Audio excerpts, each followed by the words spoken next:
Ils représentent près du quart des ventes de voitures neuves en France. Les crossovers ou SUV sont un véritable phénomène de mode. Ce segment a vu le jour dans l'Hexagone en 2007 avec le premier Nissan Qashqai. Aujourd'hui, la marque est leader des ventes de crossovers en Europe. Avant le Nissan Qashqai, les crossovers, ça n'existait pas. On a inventé ce nouveau segment. En 2007, personne n'en fabriquait. C'est la même chose pour le Juke, qui a été le premier sur son segment lui aussi. Le fait d'avoir été pionnier, ça nous a permis également d'être les leaders.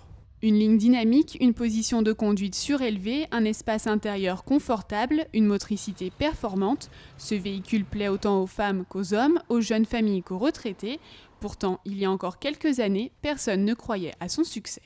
Ce sont des modèles qui, d'un point de vue esthétique, se rapprochent quand même beaucoup des 4x4 et qu'il y a quelques années, les 4x4 ont été stigmatisés. Et donc du coup, on pensait que ces véhicules-là, ces gros véhicules, ne trouveraient plus preneur.